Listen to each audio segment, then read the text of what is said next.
안녕하세요 여러분, 행복돌이입니다.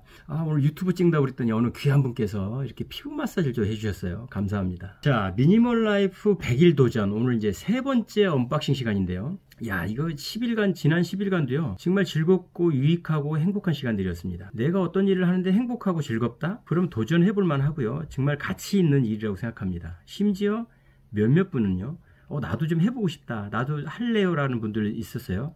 그분들 때문에 또 힘을 얻게 됐습니다. 100일 끝까지 완주할 거고요, 여러분들도 응원해 주시면 고맙겠습니다. 자, 오늘도 또 시작해 보겠습니다. 출발하겠습니다. 화이팅! 미니멀 라이프 30일 하면서 느낀 점 3가지 먼저 말씀드리고 시작하려고 합니다. 내가 갖고 있는 것들을 쉽게 버리지 못하는 3가지 결정적인 이유가 있다는 걸 깨닫게 됐습니다. 첫 번째로, 비싸게 구입한 물건들은 절대 버리지 못합니다. 아까워서 못 버리는 거죠. 두 번째는, 언젠가 쓰겠지 하는 생각 때문입니다. 그놈의 언젠가.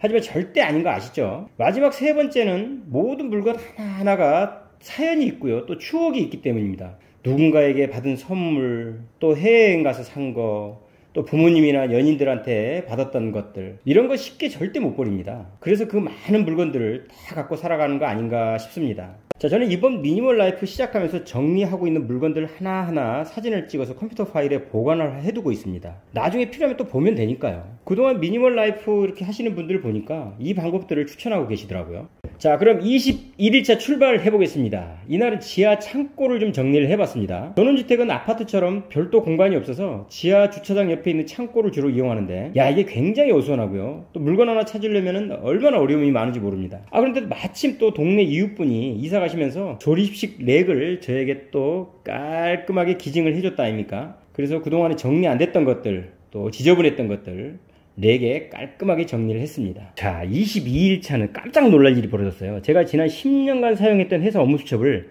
다 폐기해버렸습니다. 아니, 이게 한 번도 보지 않을 업무 수첩을 왜 10년 동안 이렇게 갖고 있었는지 이해가 안 되더라고요. 근데 이게 수첩 정리하다 보니까 수첩 안에 달러 한 150불하고요, 또 베트남 돈이 좀 들어있는 거예요. 깜짝 놀랐습니다. 제가 2018년에 미국 여행을 갔었는데, 그때 남은 돈하고 또 해외 출장 갔을 때 남았던 베트남 돈이 아마 수첩에 있었던 것 같아요. 이게 얼마나 기쁘든지, 또랑 치고 가재 잡고 마당 쓸고 달러 줍고, 야, 이게 토탈해서 달러하고 베트남 돈 해서 한 22만원 정도 됐습니다. 야, 기분 째졌습니다 아주. 23일차는 핸디 선풍기입니다. 함께 근무하고 계시는 선배님 한 분이 덮어서 부채를 이렇게 붙이고 계시는데, 제 서랍 안에 그 핸디 선풍기가 하나 있었거든요, 쓰지 않는 게. 그래서 과감하게 또 드렸죠. 나는 안 쓰는데 누군가에게 필요한 물건? 그걸 나눈다? 이게 참 기쁘고 행복하더라고요. 24일차는 집에서 1년에 한두 번 쓸까 말까 하는 그릇입니다. 손님들 오시면 비빔국수나 또 라면 끓이 드린다고 보관했는데, 야, 이게 무겁고 또 씻기도 힘들어요. 그래서 거의 사용도 안 하고 보관만 하고 있는 건데, 이번에 이것도 정리하기로 했습니다. 25일차는 행사할 때 가끔 입는 형광색 점퍼입니다. 요즘 코로나 때문에 행사도 거의 안 하고, 또 무엇보다도 커서 잘 안 입었었어요. 근데 마침 저희 집에 지인 한 분이 놀러 오셨는데, 딱 입어보더니 내 건데 그러시는 거예요. 그럼 어떻게 해요? 바로 드렸죠 뭐. 자, 26일차는 담금주입니다. 담금주. 제가 술을 그렇게 좋아하지도 않지만 특히 담금주는 몸이 또 거부를 하더라고요. 그래서 이것도 정리하기로 했습니다. 우리 왜 술 잘 드시지도 않고 좋아하지도 않은데 장식장만 차지하고 있는 것들 잘 아실 겁니다 아마. 그래서 정리합니다. 27일차는 창고에 보관 중이던 철제 테이블입니다. 이번에 창고 정리하면서 렉을 설치했고요. 그러면서 필요치 않아서 또 이것도 정리하게 됐습니다. 28일차는 스포츠웨어입니다. 이것도 커서 계속 안 입고 보관만 하고 있었는데 이게 꽤 비싸거든요. 그래서 못 버리고 있었는데 마침 딱 맞는 분이 또 있었어요. 그래서 행복한 마음으로 기쁘게 드렸습니다. 29일차는 주방 상부장을 한번 정리해봤습니다. 와이프가 이게 요리할 때 머리 자꾸 부딪히고요, 또 가끔 브루스터를 사용하는데 화재 위험도 좀 있었어요. 그래서 좀 제거 좀 해주세요 하는데 이게 미루다가 이번에 과감하게 정리했습니다. 정리하고 나니까 좀 깔끔도 하고요, 또 조금 힘들기도 했어요. 근데 와이프가 좋아하니까 저도 마음이 뿌듯하더라고요. 자, 오늘 30일차인데요 정말 길었던 장마도 이제 끝나고 날씨가 참 좋아요. 그래서 오늘 산책 나왔습니다.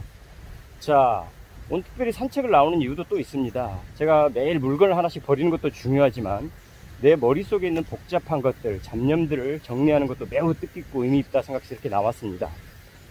공기, 물소리 정말 너무 좋네요. 자, 이렇게 세 번째 언박싱 해봤습니다. 지난 10일간도 정말 유익하고 재밌는 시간들이었어요. 자, 무엇보다도 계속 정리하고 치우고 이렇게 하다 보니까 청소하는 시간도 확실히 줄은 것 같아요. 또 집도 깔끔해지고, 또 식구들도 같이 동참해 주니까 기쁨이 배가 됐습니다. 자, 앞으로 또 10일간 어떤 일들이 벌어질지 벌써부터 저는 기대가 되고요. 다음 편도 기대해 주시면 고맙겠습니다. 지금까지 행복돌이었습니다.